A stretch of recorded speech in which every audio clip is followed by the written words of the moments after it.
오늘 본문은 십자가 사건 이후에 주님의 무덤으로 옮겨지고 다시 그 무덤에서 시작됩니다. 예수님의 시신은 당시 이 공회원이었던 부자 아리마대 사람 요셉에 의해서 동굴 무덤, 그의 조상 묘실에 안치되었죠. 그러나 대제사장들과 이 서기관들과 바리새인들, 장로들은 견딜 수가 없는 거예요. 왜냐하면 주님이 부활하신다라는 말씀을 그들은 이걸 놓칠 수가 없죠. 그래서 그들은 무덤을 지키게 합니다. 그리고 무덤에 집착합니다. 그러니까 인간의 의의는 참 끝이 없습니다. 그리고 거기서 끝났으리라 생각을 하였을 것입니다. 그러나 죽음은 끝이 결코 아닙니다. 이것이 부활에 대한 말씀의 시작이죠. 그래서 오늘 본문 1절과 2절, 1절은 이렇게 시작해요. 안식일이 다 지나고 안식 후 첫날이 되려는 새벽에 막달라 마리아와 다른 마리아가 무덤을 보려고 갔더니, 자, 이렇게 주님 말씀하신 것을 기억하고 혹시나 그분의 시신이라도 만져볼까 하는 그 마음으로 이 사랑이 있었던 이 두 여인이 무덤을 보려고 갔는데, 이 여인들은 놀랍게도 부활의 소식을 가장 먼저 들은, 정말 부활의 증인이 되는 이 은혜를 경험하게 됩니다.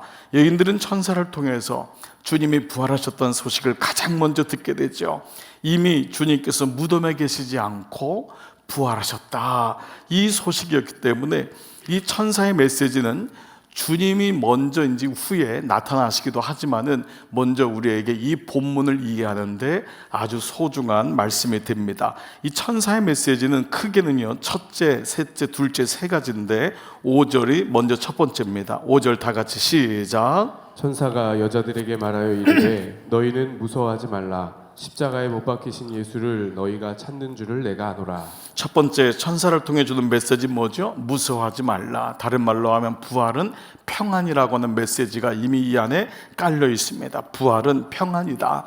너희가 그동안은 죽음, 공포, 두려움, 절망, 좌절, 이것이 죽음의 무덤의 사인 아닙니까? 근데 부활은 뭐죠? 샬롬, 평안이다. 두 번째는 6절입니다. 시작. 그가 여기 계시지 않고 그가 말씀하시던 대로 살아나셨느니라. 와서 그가 누우셨던 곳을 보라. 자, 뭐죠? 그가 살아나셨다. 죽음은 썩는 곳입니다. 죽음은 끝이죠. 그러나 부활은, 두 번째는 생명입니다. 첫 번째가 부활이 샬롬, 평안이라면 천사는 두 번째 부활은 생명이라고 말하고 있죠. 그리고 세 번째 7절 시작.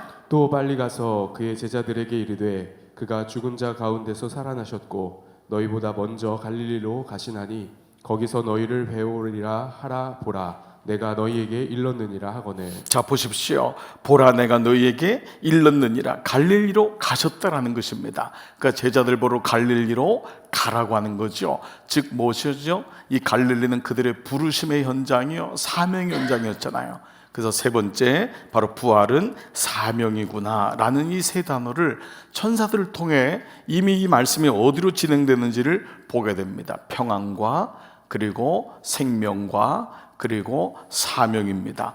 여러분, 이 세 단어를 인식하면서 오늘 말씀을 이해하시면은 좀 더 이 말씀의 적용이 저는 우리 애들에게 좀 실제적이 되리라 믿습니다. 자, 사복음서를 통해서 이 놀라운 부활의 역사는 이후에 그리스도인들에게 부활 신앙을 주는데 부족함이 없었습니다. 부활 때문에 죽을 수 있는 것입니다. 여러분 생각해 보십시오. 이 땅의 마지막이라면 여러분은 평생 벌벌벌 떨고 살 거예요. 그렇지 않습니까? 땅만 보고 살 거예요. 그런데 이게 죽음이 끝이 아니구나, 예수 믿고 거기에 영원한 생명의 길이 있구나, 이게 마음속에 믿음으로 고백되고 믿어지는 그 순간은 죽음은 두려움의 끝이 아닙니다. 그렇기 때문에 순교가 가능한 겁니다. 여러분, 사람들이 죽음 앞에 어떻게 순교를 할 수 있어요? 그것은 바로 부활에 대한 믿음이기 때문이죠. 이것이 이후 초대교회를 통해서 온 기독교에 부활신앙이라는 메시지가 지금까지 내려온 거죠. 사도 바울은 얼마나 이것이 강력하게 임했는지 이 정도까지 얘기했어요. 고린도서 15장 14절, 그리스도께서 만일 다시 살아나지 못하셨으면 우리가 전파하는 것도 헛것이요, 다 같이요, 또 너희 믿음도 헛것이라는 거예요. 여기 앉아있지 말라는 거예요. 헛것이라는 거예요. 지금까지 산 것도 없고시고 우리가 전한 것도 없고시고 여러분이 믿었던 거, 직분 생활했던 거, 헌신했던 거 이거 다 자기를 위해서 했다는 거예요. 헛것이다. 아주 명확하게 말씀하시죠. 사도 바울의 고백은요, 당시 예수님의 부활이 있은 후 30년 정도의 시간이 흐른 고린도 교회를 향한 설교였습니다. 고린도 교회는 그 당시에 가장 상업이 흥행하고 돈이 많으니까 죄송하지만 딴짓도 많이 해서 가장 음란한 도시 중에 하나였습니다. 자, 이 고린도 교회가 오늘날의 시대랑 너무도 비슷합니다. 너무도 비슷해요. 그 사람들이 가지고 있는 삶의 목적, 거기는 가정의 구성원들, 어디로 가야 되는지 그때 이 고린도 교회에 부활의 소식을 가장 먼저 전합니다. 왜냐하면 그 시대가 바로 오늘의 시대와 다를 바가 없기 때문이에요. 고린도 교인들은 당연히 부활을 믿지 않았습니다. 왜요? 돈이 많은데 여기가 좋지, 건강만 하면은, 그러니까 모든 걸 몸에 투자하고, 그러니까 모든 것을 이 땅의 전부인 것으로 살아갑니다. 부활에 대한 마음이 없는 거예요. 교회는 나와서 예배하지만 부활 신앙은 없는 거예요. 죽으면 땡이다 라는 것입니다. 그래서 오늘 저는 마태복음의 오늘 본문과 부활 후 30년 후에 고린도 교회에 보낸 하나님의 말씀을 비추어 보면서 오늘 우리에게 부활은 무엇인가를 정의해 보고 여러분에게 부활은 어떤 것인가를 적용해 보는 그런 시간을 갖고자 합니다. 바울은 당시 고린도 교회에게 마치 이 여인들과 부활을 믿지 못하는 제자들에게 말하듯이 이렇게 말합니다. 고린도서 15장 12절 다 같이 크게 시작. 그리스도께서 죽은 사람 가운데서 살아나셨다고 우리가 전파하는데 어찌하여 여러분 가운데 더러는 죽은 사람의 부활이 없다고 말합니까? 이 말은 뭐예요? 죽으면 끝이라고 말하는 거예요. 죽으면 끝이라고.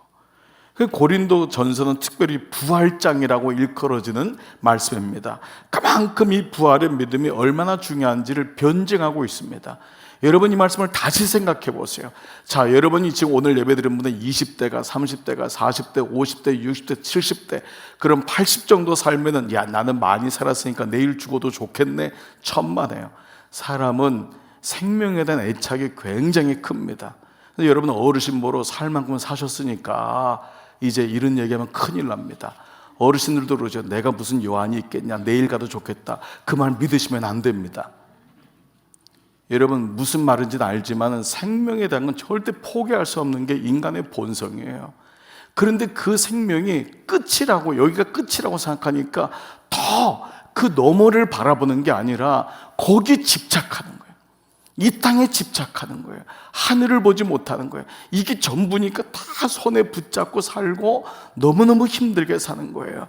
그 고린도 교회에 사도 바울은 변증하는 거예요. 그래서 2000년 동안 이 부활에 대한 논쟁은 온 교회를 휩쓸고, 그리고 세상 사람들은 이 부활이 없다는 것을 증명하기 위해서 여기 모든 에너지를 쏟은 거예요. 이 땅의 모든 것을 쏟아붓는 그들에게 부활은 꼭 있으면 이 아니라 그냥 이 땅이 전부다라고 하는, 그래서 날조된 거다, 부활은 종교적인 맹신에서 온 거다라고 생각했습니다. 그러나 성경을 주의 깊게 들여다보면은 예수님의 부활이 여러분 영적인 것 이상으로 역사적인 사실이라는 것을, 예수님이 그저 가상에서 살아났고 제자들이 부활했으면 좋겠다 해서 만들어진 것이 아니라는 것을 계속적으로 말씀하고 있습니다. 먼저 두 가지를 말씀드릴게요. 먼저 부활이 역사적인 사실이라는 것을 절대 부인할 수 없는 첫 번째는 부활에 대한 성경의 입증입니다. 그러니까 성경이 성경을 말하고 있는 것입니다. 예수님의 부활에 대한 기록은 마태, 마가, 누가, 요한, 사복음서에 다 나와 있고 사도행전 이후에 모든 사도들과 제자들에 이어서 연결되고 있습니다. 그런데 흥미로운 것은요, 이 부활의 기록이 조금씩 다 차이가 있다는 거예요. 이거 왜 그럴까? 부활이 똑같아야 되질 않아요? 여러분 생각해 보세요. 이 부활이 차이가 있어요. 예수님의 무덤에 간 시간도 조금씩 차이가 있고, 주님의 부활을 목격한 여인들의 이름도 조금씩 다르고, 제자들도 달라요. 그러니까 우리 같은 사람이 보기에는 이 어설픈 거예요. 실제로 어떤 사람은 왜 이게 똑같지 않냐라고 반문을 제기하는 사람도 있습니다. 똑똑한 사람이죠.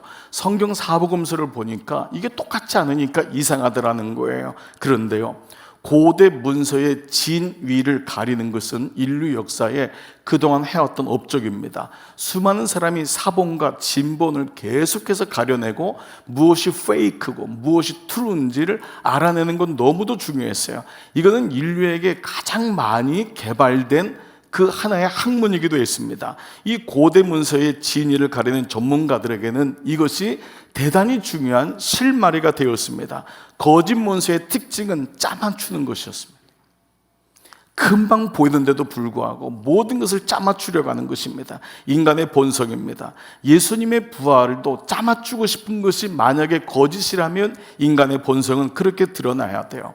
그런데 전문가들조차도 기독교인이 아닌데도 불구하고 부활에 대한 성경은 절대로 짜맞춰질 수 없는 거짓 이야기가 아님을 그들도 얘기하고 있어요. 두 번째는 부활에 대한 증인들의 입증입니다.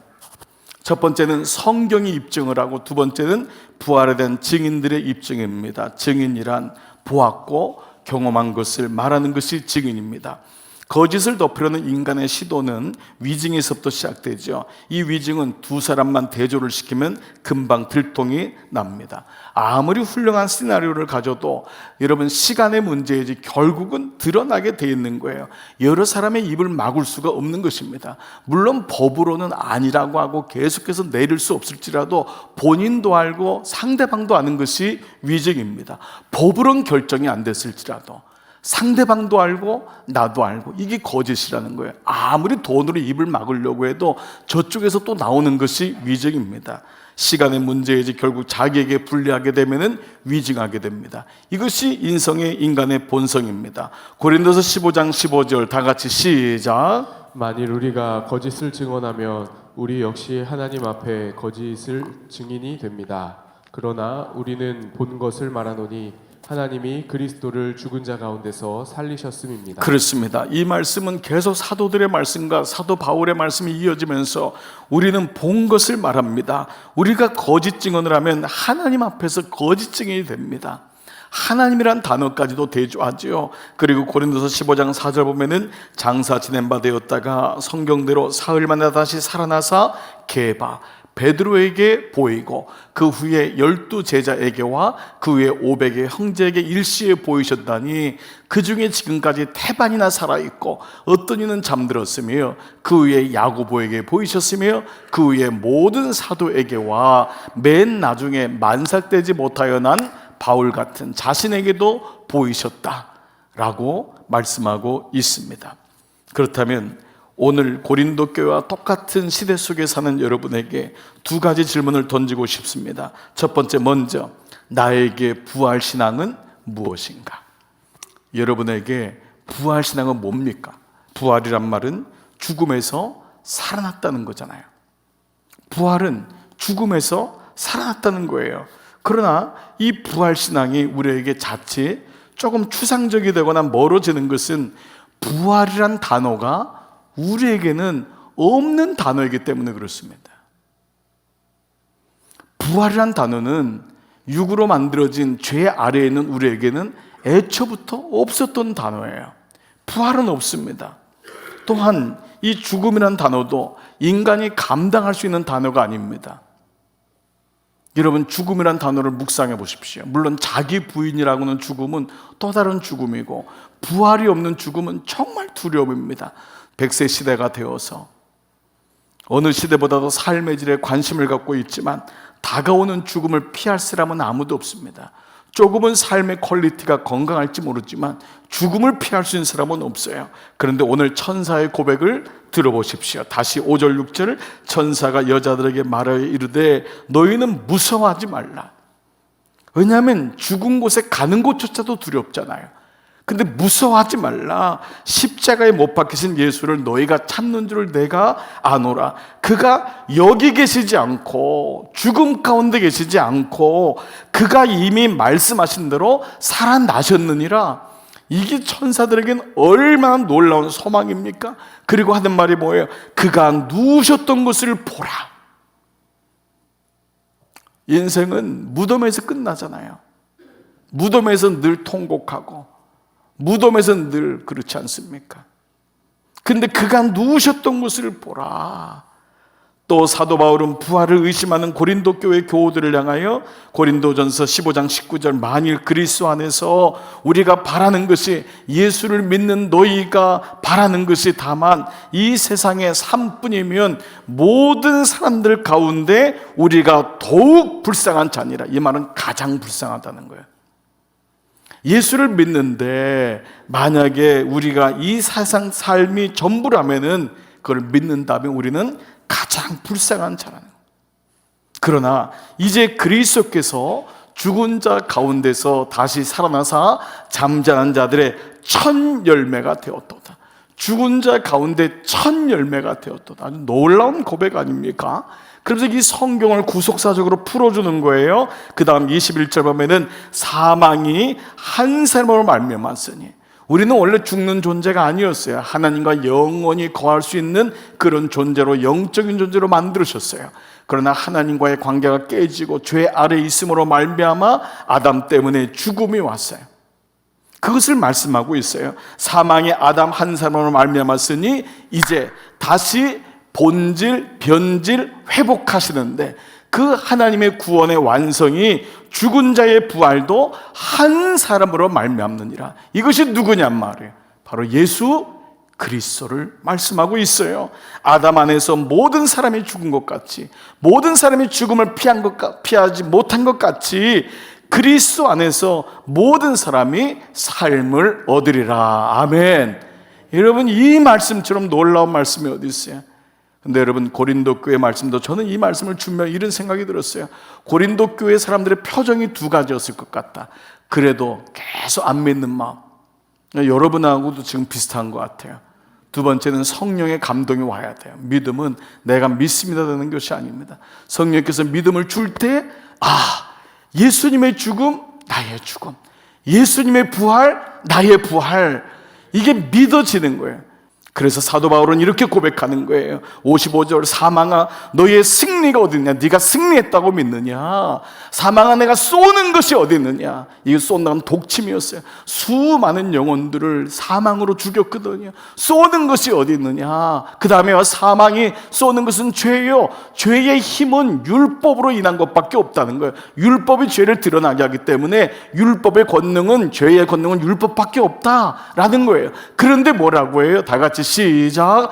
우리 주 예수 그리스도로 말미암아 우리에게 승리를 주시는 하나님께 감사하노니. 이 고백을 할 때 사도 바울이 얼마나 가슴 벅차서 고백했을까요? 그 맹맹한 고린도 교우들을 향해서, 음란한 고린도 교회를 향해서, 돈밖에 모르는 고린도 교회를 향해서 사망한 너의 쏘는 것이 무엇이냔 말이에요. 네가 승리한 줄 아느냐? 우리에서 끝난 줄 아느냐? 수많은 그리스도인들이 사자의 밥이 되고 횃불의 재료가 돼가지고 다 죽을 때 세상 사람들은 봐라 저렇게 죽는구나 했는데 그 가운데서 사망한 너의 쏘는 것이 어딨냐? 네가 승리한 줄 아느냐? 예수 그리스도로 말미암아 우리에게 승리를 주시는 하나님께 감사노니. 왜요? 부활이 있기 때문에. 부활이 있기 때문에. 부활 믿음은 이렇게 놀라운 것입니다. 여러분에게 부활 신앙은 무엇이에요? 정의해 보세요. 여러분, 부활은 뭐예요? 오직 예수 그리스도로 말미암아 승리를 주시는 하나님께 감사하십시오.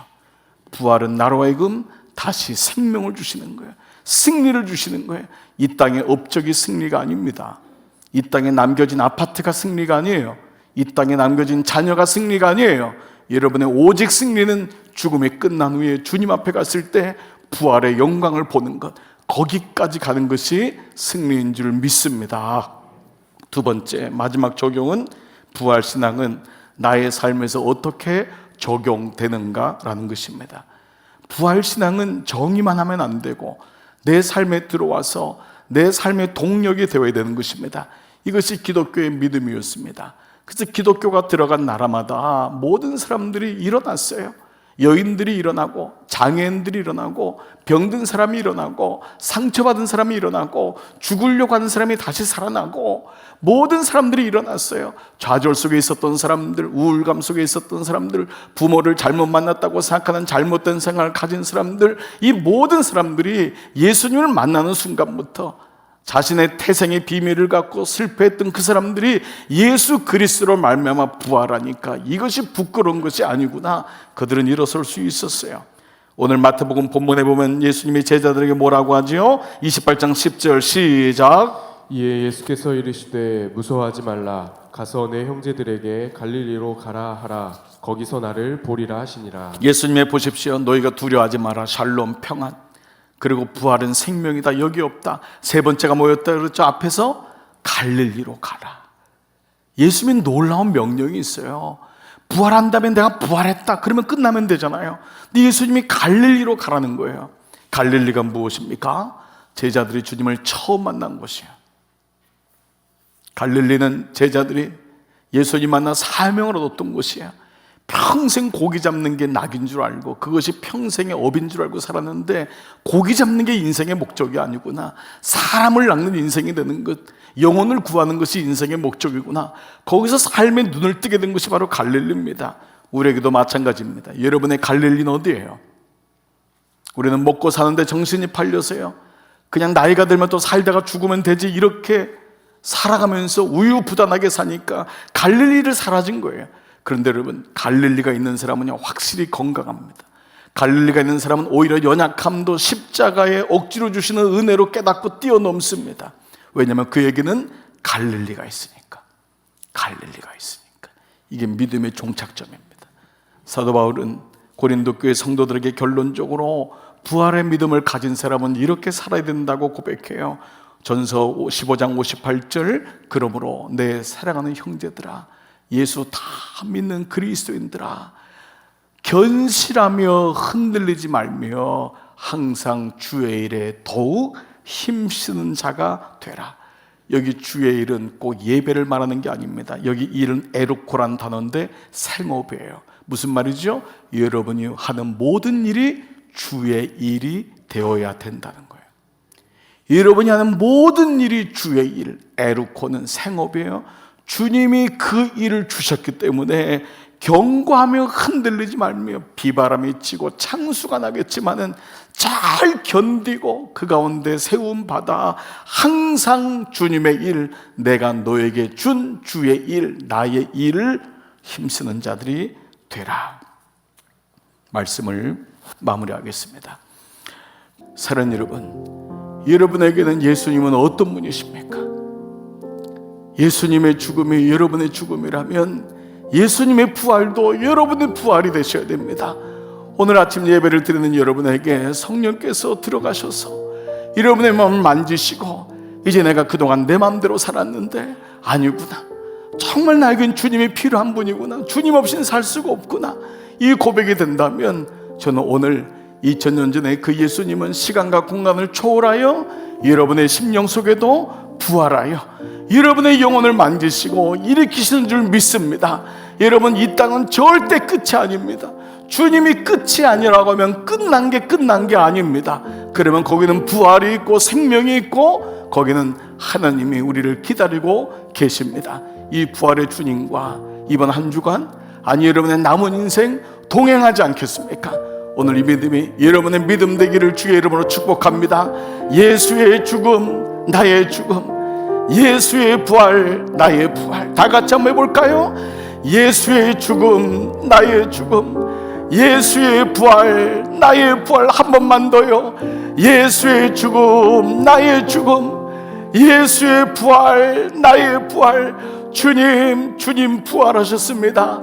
저도 일어나겠습니다.